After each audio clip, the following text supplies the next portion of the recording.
അറിയോ? അറിയില്ല അല്ലേ? സെവൻസ് ആണോ കളിക്കേണ്ടത്, ISL ആണോ കളിക്കേണ്ടത്? എവിടെയാ കളിക്കേണ്ടത്? ISL sevens. ഏറ്റവും അവരുടെ സാറിന്റെ ഏറ്റവും ഇഷ്ടപ്പെട്ട പ്ലെയർ ഉണ്ടാക്കിയെടുത്ത പ്ലെയറാണ് 16 വയസ്സുള്ള പ്ലെയർ 20-25 വയസ്സുള്ള ക്വാളിറ്റി കാണിച്ചു. Day 5.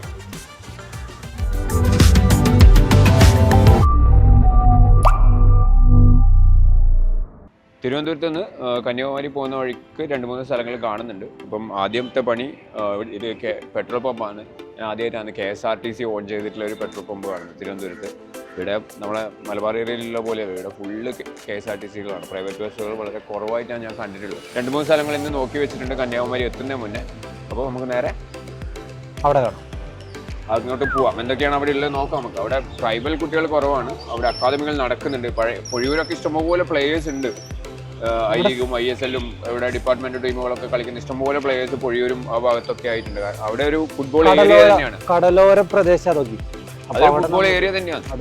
ഇഷ്ടംപോലെ പ്ലേയേഴ്സ്. ഇവർ AG മാത്രല്ലടാ, ISL കളിക്കുന്നത് നമ്മളെ സുസേരാജ്, അങ്ങനെ കുറെ പ്ലേയേഴ്സ് ഉണ്ട്. റീഗൻ, പിന്നെ നമ്മളെ ഇവിടെ നിന്ന് മിഥുന്, കുറെ ആളുണ്ട്. മറ്റേ അവിടെ ഒരു കോച്ച് ഉണ്ട്. നമ്മളെ ഞാൻ AGS-ലുണ്ടാകുമ്പോൾ മൂപ്പരൊരു 2 കൊല്ലം അവിടെ കോച്ചായിരുന്നു. ഞാൻ കളിച്ചിട്ടില്ല, ഞാൻ ഒരു പ്രാവശ്യം അങ്ങോട്ടേ കളിച്ചിട്ടില്ല മൂപ്പര്. എന്തായാലും നമ്മൾ അവിടെ പോകുമ്പോൾ എന്തായാലും അവർക്ക് കാണാം.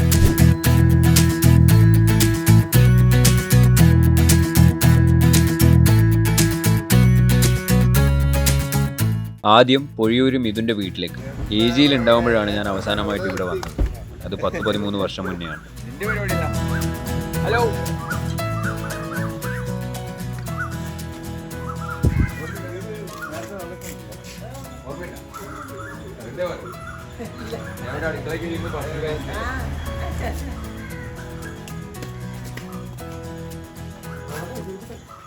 പിന്നെ ഏതൊരു എത്തിയടിയാ?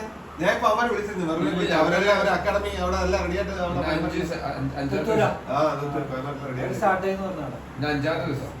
ഓക്കെ.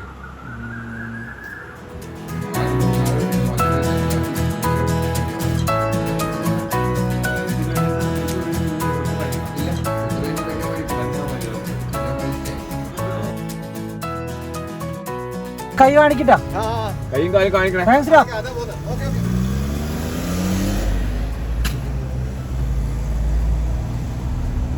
പൊഴിയൂരുള്ള ഈ പറയുന്ന അധികം ആൾക്കാർ ഇതേപോലെ ബീച്ചുകളിലും സാധനങ്ങളിലും അല്ലെങ്കിൽ പൂഴിയുള്ള ഗ്രൗണ്ടിലും അവർ കാലൊക്കെ ഭയങ്കര കാഫ് മസിലാന്ന് പറയും, സ്ട്രെങ്ത് ആയിട്ട് ഇതേപോലത്തെ പൂഴിയിൽ കളിച്ചിട്ടുണ്ട്.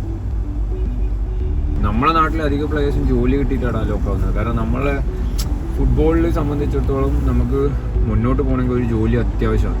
കാരണം അതിന് മാത്രമുള്ള വരുമാനമൊന്നും എല്ലാവർക്കും കിട്ടുന്നില്ല. വളരെ കുറച്ച് ആൾക്കാർക്ക് മാത്രമാണ് ഈ പറയുന്ന നല്ല എമൗണ്ട് കിട്ടുന്നത്. അതും ഈ പറയുന്ന പോലെ കളി നിർത്തിയാൽ അതും ജീവിക്കാനുള്ളതാവില്ല. പറയാൻ മനസ്സിലാണ്, കൃത്യമായിട്ട് ആ സാധനം ഉപയോഗിച്ചിട്ടില്ല എങ്കിൽ. ഞാനൊക്കെ കളിക്കുന്ന സമയത്ത് സെവൻസിൽ 1000 രൂപ 1500 രൂപയൊക്കെ ആയിരുന്നു ഒരു കളി സെവൻസ് കളിച്ചാൽ കിട്ടുന്നത്. 11ലും ഏകദേശം എൻ്റെ ആദ്യത്തെ മാസം എനിക്ക് 25,000 രൂപ മറ്റായിരുന്നു കളിച്ചപ്പോൾ കിട്ടിയിട്ടുണ്ടായിരുന്നു വിവയിൽ കളിക്കുന്ന സമയത്ത്. ഇപ്പോഴത്തെ സന്തോഷ് ട്രോഫിയും പണ്ട് സന്തോഷ് ട്രോഫി ആയിരുന്നു. നമ്മളെ ഫുട്ബോളിൽ മാത്രം പറയുമ്പോൾ, നമ്മൾ സ്കൂളിൽ പഠിക്കുന്ന സമയത്തെ കാര്യങ്ങൾ മാത്രം പറയുമ്പോൾ, സന്തോഷ് ട്രോഫി കപ്പടിക്കുമ്പോൾ നമുക്ക് സ്കൂളിൽ ലീവ് കൊടുക്കുന്ന സമയമാണ്. അത്രയും ഇമ്പോർട്ടന്റ് ആയിരുന്നു സന്തോഷ് ട്രോഫി. കപ്പടിച്ചപ്പോൾ ലീവ് കൊടുത്തിട്ടുള്ളത് എനിക്ക് ഇപ്പോഴും ഓർമ്മയില്ല. ഇന്ന് നമ്മൾ റേഡിയോയിൽ വരെ കേട്ടിട്ടുള്ളതാണ്. ഇന്ന് സന്തോഷ് ട്രോഫിക്ക് ലീവില്ല. സന്തോഷ് ട്രോഫിക്ക് ലീവ് പോയിട്ട് ആ വാല്യൂ പോലും ഇല്ല. മനസ്സിലാകുന്നുണ്ടോ? അതായത് പണ്ടുണ്ടായിരുന്ന ഒരു വാല്യൂ ഒന്നും ഇല്ല. ചാമ്പ്യനായ പോലും അത്ര വാല്യൂ പണ്ടുള്ള പോലെ ഇല്ല. ഫെഡറേഷൻ കപ്പ് എത്രയോ കപ്പുകൾ ഉണ്ടായിരുന്നു. അതിൽ നിന്നൊക്കെയാണ് ഇന്ത്യൻ കേരളത്തിൽ തന്നെ എത്ര ടൂർണമെന്റ് നമ്മൾ കളിക്കുന്ന കാലത്ത് ഉണ്ടായിരുന്നില്ല. നമ്മളെ മുന്നേ എനിക്കോട് പ്രദീപേട്ടന്റെ തൊട്ട് മുമ്പുള്ള കുറച്ച് വിജയേട്ടന്റെ ഷർഫി സാറിന്റെ ഒക്കെ സമയത്ത് ഇഷ്ടംപോലെ ടൂർണമെന്റ് ഉണ്ടായിരുന്നു. ഇഷ്ടംപോലെ ടൂർണമെന്റ് മാത്രമല്ല കേട്ടോ, അവരൊക്കെ നല്ല നമ്മളെക്കാട്ടും അല്ലെങ്കിൽ ഈ തലമുറയെക്കാട്ടും ക്വാളിറ്റിയുള്ള പ്ലേയേഴ്സും ആയിരുന്നു. നമ്മൾ കാലത്തിനനുസരിച്ച് എപ്പോഴും മാറണം. പണ്ട് എന്നെ കളിക്കാൻ പറ്റില്ല എന്ന് വിചാരിച്ചിട്ട് ഇപ്പോഴത്തെ ജനറേഷനെ വിടണം. ഇപ്പോൾ ഞങ്ങളെ കളിക്കാൻ പറ്റിട്ടില്ല, ശരി വിട്ടു. ഇനി പുതിയതുള്ള ജനറേഷൻ അവരെ നമ്മൾ സഹായിക്കണം. എന്നാലേ നമുക്ക് ഇന്ത്യൻ ഫുട്ബോളിലായാലും എന്തിലായാലും സ്പോർട്സിലായാലും നമുക്ക് ഒരു വളർച്ച ഉണ്ടാവുള്ളൂ കേരളത്തിന്.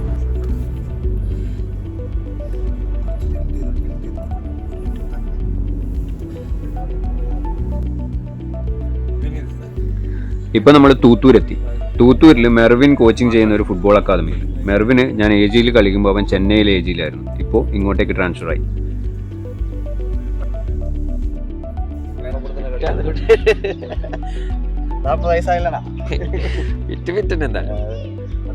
പിന്നെ ഇവിടെ കൂടുതലായിട്ട് സ്പെഷ്യൽ എല്ലാ കാറ്റഗറിയിലാണ്. ഇത് 2013-14 അതായത് 14 വയസ്സ് 10 വയസ്സ് 10 വയസ്സ് 9 വയസ്സ് എല്ലാ കാറ്റഗറിയിലും. ഇവരെന്താ ചെയ്യുക? ഇവര് പുറത്തേക്ക് പോകുന്ന എങ്ങനെ കളിക്കാൻ? ഞാൻ ഇപ്പൊ ഇവിടെ ഉണ്ടല്ലോ ട്രയൽസ് സാധനങ്ങളൊക്കെ കിട്ടുന്നില്ല. ഇപ്പൊ മെഡ്രാസ് എഫ്സില് 4 പേര് അവിടെ പഠിക്കും. കുട്ടിമണി അവിടെ. പിന്നെ മദ്രാസ് എഫ് സി എവിടെയത്? തമിഴ്നാട് അല്ല, തമിഴ്നാട് എവിടെയത്? അവിടെ താമ്പരത്തിനടുത്ത്. താമ്പരം അല്ല, അവിടെ ഒരു 4 പേര് പോയി. ബാംഗ്ലൂർ, അങ്ങനെ എല്ലാ സ്ഥലത്തും നമുക്കിപ്പോൾ അറിയുന്നവരെ എല്ലാവരും കോൺടാക്ട് ചെയ്യുന്നതുകൊണ്ട് ട്രയൽസ് വേണ്ട, അവർക്ക് പിള്ളേരുണ്ടായിരുന്നു. ഒരു 3 വർഷം, ഞാൻ വന്നിട്ട് 3 വർഷമായി. 3 വർഷക്കാലം വന്നിട്ട് വാ ഇങ്ങോട്ട് വേണം.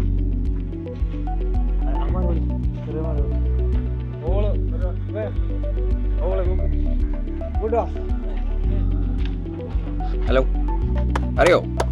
ആരാ? അറിയില്ല അല്ലേ? ഇത് അധികം തമിഴാ? എല്ലാവരും എല്ലാവർക്കും മലയാളം. കേരളത്തിൽ കളിക്കണ്ടായിരിക്കും. എല്ലാവരും ചെന്നൈ എഫ് സിന്റെ ആൾക്കാരാ.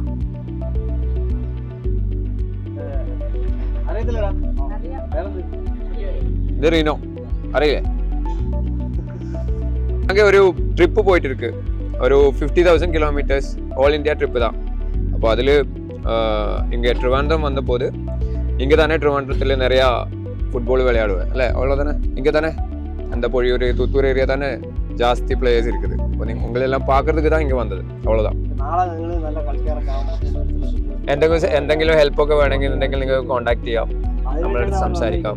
എന്താ ഇവിടെ കിടക്കാൻ പാടില്ല, എല്ലാവരും പുറത്ത് പോകണം. പുറത്ത് പോയി നന്നായിട്ട് കളിക്കുന്നത്. ഇതിൽ എത്ര ആൾ സെവൻസ് കളിക്കണം എന്ന് ആഗ്രഹിക്കുന്ന എത്ര ആൾക്കാർ? സെവൻസ് ആണോ കളിക്കേണ്ടത്, ISL ആണോ കളിക്കേണ്ടത്? എവിടെയാ കളിക്കേണ്ടത്? ISL സെവൻസ് യൂത്ത് അതിൽ കളിച്ചിട്ട് വന്നവരാണ് ഇപ്പൊ. പേരെന്തിന്റെ സെവൻസ് മാത്രം കളിച്ചോ? നിനക്ക് മുഖത്ത് നോക്ക്. കളിച്ചോട്ടെ, കളിക്കണ്ടെന്നൊന്നും പറയില്ല കേട്ടോ. സെവൻസ് നല്ലോണം കളിച്ചോ, ഇഞ്ചുറി ആവാതെ കളിക്കുക. പേടി മാറാൻ നല്ലതാണ്. കാരണം നല്ല അടി കിട്ടൂലേ? എന്നോട് ചോദിക്കുന്നേ, അടി കിട്ടൂലേ? ഈ പറയുന്ന ഡെയിലി രാവിലെയും വൈകുന്നേരവും നമ്മൾ നോർമൽ ട്രെയിനിങ് ചെയ്യുന്നത് പോലെ മാത്രമേ സെവൻസിനെ കാണാൻ പറ്റൂ. അതിലപ്പുറത്തേക്ക് സെവൻസിനെ എടുക്കാൻ പാടില്ല. അത് നിങ്ങളടുത്ത് പറഞ്ഞിട്ട് കാര്യമുണ്ടെന്ന് അറിയില്ല, കാരണം നിങ്ങൾ ഓൾറെഡി തലയിൽ കയറ്റിയിട്ടുണ്ടാവും. കുട്ടികളോടാന്ന് പറയുന്നത് കേട്ടോ. അവരെടുത്ത് അവരെ വിചാരിച്ച് മാറ്റാൻ പറ്റൂല. ട്രെയിനിങ് ചെയ്യുമ്പോൾ, അതായത് പ്രൊഫഷണൽ ക്ലബിലേക്കൊക്കെ വരുമ്പോൾ ട്രെയിനിങ് ചെയ്യുമ്പോൾ കൂടുതലും നമ്മൾ 7A സൈഡാണ് കളിക്കുക. അതെന്തിനാന്ന് ചോദിച്ചാൽ ഷോർട്ട് പ്ലേസ് ആണ്. അതായത് ചെറിയ ഗ്രൗണ്ട് അല്ലേ? ചെറിയ ഗ്രൗണ്ടിൽ പെട്ടെന്ന് നമ്മൾ തിങ്ക് ചെയ്യേണ്ടി വരും, എന്തൊക്കെ ചെയ്യണം എന്തൊക്കെ ചെയ്യേണ്ടെന്നുള്ളത്. അത് 11സിലേക്ക് വരുമ്പോൾ യൂസ് ആവും. 11സിന്റെ കാര്യം മാത്രമല്ല, 11 നിങ്ങൾക്ക് ഒരു കരിയർ ഉണ്ടാക്കണമെങ്കിൽ, ഒരു ജീവിതം ഫുട്ബോളിലൂടെ മുന്നോട്ട് കൊണ്ടുപോകണമെങ്കിൽ 11സിൽ പ്രൊഫഷണൽ കളിച്ചേ പറ്റും. ഈവൻ ജോലി കിട്ടണമെങ്കിൽ പോലും സന്തോഷ് ട്രോഫി കളിക്കണം, അല്ലെങ്കിൽ ഈ പറയുന്ന നാഷണൽ ടീം കളിക്കണം. നാഷണൽ ടീം കളിച്ചാൽ കേരളത്തിൽ ജോലി കിട്ടാൻ പാടാണ്, വേറെ എല്ലായിടത്തും കിട്ടും. ഓക്കെ, അപ്പൊ അതിനു വേണ്ടിയിട്ട് ശ്രമിച്ചുകൊണ്ട് പോവാ. അതായത് നിങ്ങൾക്ക് ഇപ്പൊ സഹായത്തിന് ഇവരുണ്ട്. ഞങ്ങൾ എന്തെങ്കിലും ആവശ്യമുണ്ടെങ്കിൽ എൻ്റെ നമ്പർ ഇവരുടെ അടുത്ത് ഉണ്ടാവും, വിളിച്ചാൽ മതി. ഞങ്ങൾ എന്തെങ്കിലും ആവശ്യമുണ്ട് എപ്പോൾ വേണമെങ്കിലും വിളിക്കാം, ഏത് ടൈമിൽ വേണമെങ്കിലും വിളിക്കാം. ചിലപ്പോൾ എടുത്തിട്ടില്ല അല്ലെങ്കിൽ പ്രശ്നം ഉണ്ടെങ്കിൽ ഞങ്ങൾ തിരിച്ചു വിളിക്കും, അല്ലെങ്കിൽ കോൺടാക്ട് ചെയ്യും. എന്ത് ഹെൽപ്പ് വേണമെങ്കിലും, ഇപ്പോൾ ക്ലബ്ബിൽ ട്രയൽസ് വേണം, അല്ലെങ്കിൽ ആരെങ്കിലും കാണണമെന്നുണ്ടെങ്കിൽ നമ്മളെ കൊണ്ടാവുന്ന സഹായം ഒക്കെ ഏത് സമയത്തും നമ്മളെ ഭാഗത്തുനിന്ന് ഉണ്ടാവും. നമ്മളെന്ന് പറയുന്നത് ഞാനും ഇവനും മാത്രമല്ല, വേറെയും പ്ലേയേഴ്സ് ഉണ്ട് നമ്മുടെ കൂടെ. പല ഏരിയയിലെ പല ഭാഗത്തുള്ള ഇന്ത്യൻ്റെ പല സൈഡിലുള്ള പ്ലേയേഴ്സ് ഉണ്ട്. അപ്പോൾ നമുക്ക് കോൺടാക്ട് ചെയ്യാൻ പറ്റും. നിങ്ങൾക്ക് എന്തെങ്കിലും നല്ലോണം കളിക്കും, നിങ്ങൾക്ക് അവിടെ പോയിട്ട് ചെയ്യാൻ തോന്നും എന്നുള്ളത് നിങ്ങൾക്കും നിങ്ങളെ കോച്ചിനും തോന്നുവാണെങ്കിൽ നമുക്ക് ചെയ്യാൻ പറ്റുന്ന സഹായങ്ങൾ നമ്മൾ ചെയ്തു തരും. ഓക്കെ, 2 കുട്ടികൾ മാത്രമേ ഉള്ളൂ, പെൺകുട്ടികൾ? ഒരു പെൺകുട്ടി ടീമുണ്ട്. ഇവർ ഇപ്പൊ KWL കളിച്ച് 4th പ്ലേസ് വന്നിട്ടുണ്ട്. ഐ ലീഗിൽ സെലക്ഷന് പോകും. ഏത് ടീം? ഏത് ഐ ലീഗിലെ? ഗോകുലത്തിലോ? ഏത് ക്ലബിലോ പോണേ? ഗോകുലം നോക്കിയില്ല? ഗോകുലല്ലേ ഇവിടുത്തെ നല്ല ടീം. നീ കളിച്ചോ? നമ്മളെ പേരെന്താ? ടീമുണ്ട് ഇവിടെ? ഗേൾസിന്റെ ടീമുണ്ട് ഇവിടെ ഇല്ലേ? ഒരു 10-30 പിള്ളേരുണ്ട്. എക്സാം ടൈം ആയതുകൊണ്ട് എല്ലാ കാറ്റഗറിയും ടീമുണ്ട്. ഡബിൾസ് ആയതുകൊണ്ട് മൊത്തം നമ്മൾ കേരളത്തിലെ എല്ലാ ടീമും നടത്താം. 11s ആക്കി കൂടെ? ഇല്ല, അതന്നെ നമ്മൾ ഏറ്റവും വലിയ പ്രശ്നം 11s ടൂർണമെന്റ് ഇല്ലാത്ത. ഇതിങ്ങനെ അങ്ങോട്ട് മാറിയിട്ട് 11s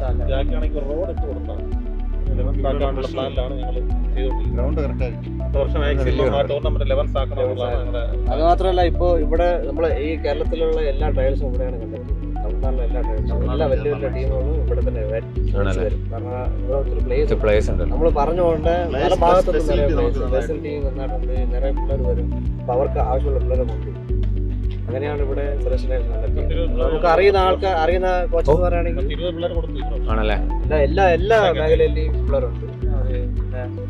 പിന്നെ ബാക്കിയുള്ളമാരെല്ലാം മറ്റേ ക്യാപ്പിയിലും സെലക്ഷനൊക്കെ പോയിട്ട് നിൽക്കുകയാണ് സീരിയസ്. നീ എവിടെ കളിക്കും? കുറച്ച് കഴിയുമ്പോ കളിക്കൂലേ? ഇല്ലേ? കളിക്കണ്ട. ലിവർപൂളിന്റെ കുപ്പായൊക്കെ ഇട്ടിട്ട് കളിക്കണ്ടെന്ന് പറയാൻ പാടില്ല. അവർക്ക് ഞങ്ങള് സിസ്റ്റമാറ്റിക് ആയിട്ടുള്ള ഒരു കോച്ചിങ് ആണ് പോയിക്കൊണ്ടിരിക്കുന്നത്. നല്ലത്. എപ്പോഴും റീച്ചുണ്ട്. റീച്ചായിരുന്നു നിങ്ങൾ വരുന്നോണ്ട് ഇങ്ങോട്ടേക്ക് ആക്കിയാ ഡിസിപ്ലിനിലാണ്. എന്റെ 3 സർജറി കഴിഞ്ഞിട്ടുള്ളത്. ഇത് ആരുടെ സ്റ്റുഡന്റ് അറിയാമോ? നമ്മളെ പ്ലെയർ വിളിച്ച് ഞാൻ ഏറ്റവും അവരുടെ സാറിന്റെ ഏറ്റവും ഇഷ്ടപ്പെട്ട പ്ലെയർ ഉണ്ടാക്കിയെടുത്ത പ്ലെയറാണ് ഈ പ്ലെയർ. എന്നെ 16 വയസ്സുള്ള പ്ലെയർ 20-25 വയസ്സുള്ള ക്വാളിറ്റി കാണിക്കും. ആർക്ക് എത്ര വയസ്സായി? 18 വയസ്സായി. ഇപ്പൊ ഒരു ചാൻസ് കിട്ടിയത് നോർത്ത് ഈസ്റ്റിലെ നോർത്ത് ഈസ്റ്റിലെ റിസർച്ച് പോണില്ലേ? അവന്റെ സ്റ്റോപ്പർ ബാക്ക്, പിന്നെ മൾട്ടി ഓപ്ഷനാണ്. സെൻട്രാ കളിക്കും. പുറത്തേക്ക് പോകാൻ ആഗ്രഹമുണ്ട് നിനക്ക്? പോവോ? നീ പോയി തിരിച്ചു വന്നു കഴിഞ്ഞാൽ ഞങ്ങളുടെ പേര് പോകും. തിരിച്ചു പോകണില്ലെങ്കിൽ നമ്മൾ വല്ല ഹെൽപ്പ് കൂടെ പഠിച്ച കുറെ പ്ലേയേഴ്സ് ഉണ്ട്. ഇപ്പം നല്ല ആഷിഖിനെ അറിയില്ല, ഉസ്മാൻ ആഷിഖ് ഈ 7th കളിക്കുന്നുണ്ട്. ആഷിഖ് ഞാൻ ഒരുമിച്ച് വിവേലും ചിരാഗിലുണ്ടായിരുന്നു, പ്രയാഗിലുണ്ടായിരുന്നു. ആഷിഖ് അവിടുന്ന് 7th കളിക്ക് ഇങ്ങോട്ട് വന്നു. ഞാൻ അവിടുന്ന് കളിച്ചുകൊണ്ട് ഞാൻ നാഷണൽ ടീം കളിച്ചു. അവന്റെ ക്വാളിറ്റി എന്താണെന്നുള്ളത് ഞാൻ പറയേണ്ട കാര്യമില്ല. 7th അഡിക്റ്റഡ് ആയതുകൊണ്ടുള്ള പ്രശ്നം. ഇന്ത്യ ഒക്കെ കളിക്കണമെന്ന് ആഗ്രഹം ഉണ്ടെങ്കിൽ 7th തൽക്കാലത്തേക്ക് നിർത്തിയിട്ട് ഈ 11th പരിപാടി എന്താണെന്നുള്ളത് കൃത്യമായിട്ട് നോക്കുക. എവിടെ കളിക്കാൻ പറ്റും, എങ്ങനെ കളിക്കാൻ പറ്റും, എവിടെ നമുക്ക് ട്രയൽസ് കൊടുക്കാൻ പറ്റും എന്നുള്ളതൊക്കെ നോക്കിയാൽ പരിപാടി കൃത്യമായിട്ട് നീ പ്രൊഫഷണൽ കളിക്കാൻ ആഗ്രഹം ഉണ്ടെങ്കിൽ നമ്മൾ ട്രയൽ എല്ലാവരോടും കൂടി എന്നിട്ടാ പറയുന്നത്, അവനോട് മാത്രമല്ല. ട്രയൽ ആക്കി തരാം ഞങ്ങൾ, കുഴപ്പമില്ല. നല്ല പ്ലെയർ എനിക്ക് ലിസ്റ്റ് തന്നു കഴിഞ്ഞാൽ ഞാൻ ചോദിച്ച് ഞാൻ നിന്നെ വിളിക്കാന്ന് കുറച്ച് കഴിഞ്ഞാൽ, അല്ലെങ്കിൽ നീ എനിക്ക് എന്റെ നമ്പർ ഞാൻ തന്നു വിടാം. അപ്പൊ അതിന്റെ അകത്ത് എനിക്ക് ഇവരെ ലിസ്റ്റ്, പേര്, വയസ്സ്, പൊസിഷന്റെ ഒക്കെ ലിസ്റ്റ്, നല്ലോണം കളിക്കുന്ന കുട്ടികളെ എത്ര നമ്പർ ഉണ്ട് ചെയ്യാം നമുക്ക്. പക്ഷെ ഇവര് അവിടെ പോയി തിരിച്ചു വരരുത്. അല്ല, അവിടെ സെലക്ഷൻ കിട്ടിയാ ഞാൻ പറയും. അപ്പൊ കിട്ടോ കിട്ടില്ല എന്ന് ഇവന്റെ ടാലന്റ് നമുക്കറിയാം. നമുക്ക് ട്രയൽസ് ഉണ്ടാക്കി കൊടുക്കാൻ പറ്റും. ട്രയൽസ് എന്ന് വെച്ചാൽ നമുക്ക് ഒരു ക്ലബ്ബുമായിട്ട് ടച്ച്, ഒരു പാലം ഇട്ട് കൊടുക്കാൻ പറ്റും. ഇപ്പൊ പ്രീ സീസൺ അവരെ ഇതാണ്. പിന്നെ തിരിച്ചു വരുവാന്ന് പറയുന്നത്, പിന്നെ നാളെ നമുക്ക് ഒരുത്തനെ അങ്ങോട്ടേക്ക് വിടാൻ പറ്റില്ല. നമുക്ക് ഓൾറെഡി അങ്ങനത്തെ ഒരു പ്രശ്നം ഉണ്ടായി. ഇവിടെ നിന്ന് നിറയെ പ്ലേസ് ഇങ്ങനെ പോകുന്നുണ്ട് ഇവരുടെ കാറ്റഗറി. നമുക്ക് എങ്ങനെയെങ്കിലും ഇവരെ ഇങ്ങനെ പറയുന്ന പോലെ ഔട്ടറിൽ കൊണ്ടുപോകണം. ഇവിടെ കിടന്ന കാര്യമില്ല. ഇവർക്ക് എക്സാമ്പിൾ തന്നെ കണ്ടില്ലേ, ശിവശക്തി എക്സാമ്പിൾ തന്നെ എടുത്താൽ മതിയില്ലേ. ഇപ്പൊ കാശുണ്ട് ISL. പണ്ടത്തെ പോലെയല്ല. നമ്മൾക്ക് സ്റ്റാർട്ട് ചെയ്ത സമയത്ത് I ലീഗിൽ കാശയില്ല. നമ്മുടെ സീസൺ പകുതിയൊക്കെ ആയി കഴിഞ്ഞിട്ടാണ് കാശും വന്നത്. ഇപ്പൊ എല്ലാവർക്കും ലൈഫ് സെറ്റില്ല. ഇപ്പം മാക്സിമം നോർമൽ ഒരു പ്ലെയറിന് കിട്ടുന്നത് ഒരു 50 ലക്ഷം 60 ലക്ഷം. ഇപ്പൊ നോർമൽ ഒരു പ്ലെയറിന് 75 ലക്ഷം തൊട്ട് 1 കോടി വരെ കിട്ടുന്നുണ്ട് ഇപ്പൊ. അപ്പൊ നമ്മൾ അങ്ങനെ തിങ്ക് ചെയ്താൽ മാത്രമാണ് അപ്പൊ നിങ്ങളുടെ ഫാമിലിക്ക് സേഫ് ആവും.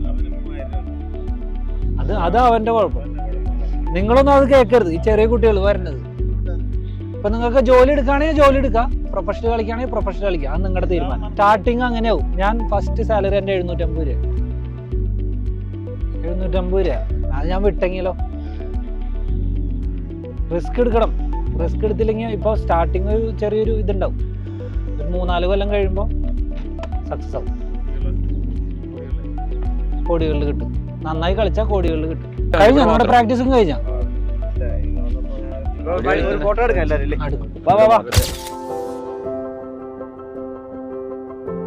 മെർവിനോടും കുട്ടികളോടും യാത്ര പറഞ്ഞ് തൂത്തൂരിൽ നിന്നിറങ്ങി.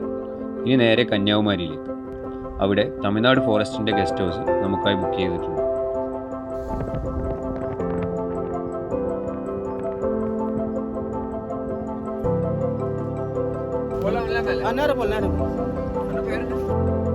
ഈ കാണുന്നതാണ് കന്യാകുമാരിയിലെ ഫോറസ്റ്റ് ഗസ്റ്റ് ഹൗസ്.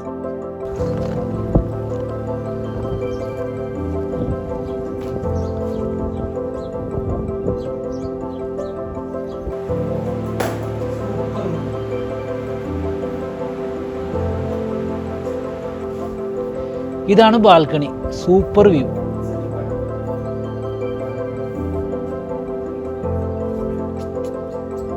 ഹായ്, ഞങ്ങളിപ്പോൾ കന്യാകുമാരിയാണ്. കാലത്ത് തിരുവനന്തപുരത്ത് നിന്ന് വിട്ടതാ. അത് കഴിഞ്ഞ് പൊഴിയൂർ പോയി മിഥുനെ കണ്ടു. വിനീതിൻ്റെ ഒപ്പം കളിച്ച എൻ്റെ ഒപ്പം സന്തോഷ് ട്രോഫിയിലുണ്ടായിരുന്നു. അപ്പോൾ അവർ കുറേ സ്ഥലങ്ങളൊക്കെ കൊണ്ട് കാണിച്ചു. വീട്ടിലേക്ക് പോയി. അത് കഴിഞ്ഞ് പൊഴിയൂർ വിട്ടിട്ട് നമ്മൾ തൂത്തൂരെത്തി. തൂത്തൂർ വന്ന് മെർവിൻ അവരുടെ ക്യാമ്പൊക്കെ നടക്കുന്നുണ്ടായിരുന്നു. അപ്പോൾ അതൊക്കെ കാണാൻ പറ്റി. കുറേ കുട്ടികളായിട്ട് സംസാരിക്കാൻ പറ്റി. അപ്പോൾ അവർക്ക് നമുക്ക് വേണ്ടത് അവർക്ക് അവിടുത്തെ കുട്ടികളെ നീ കണ്ടില്ല. അധികം കുട്ടികളും സെവൻസ് കളിക്കുന്ന കുട്ടികളാണ്. അപ്പോൾ അവർക്ക് പ്രൊഫഷണൽ കളിക്കണമെന്ന് ആഗ്രഹമില്ല, സെവൻസ് കളിക്കാനുള്ള ആഗ്രഹമുള്ള കുട്ടികളാണ് അധികം.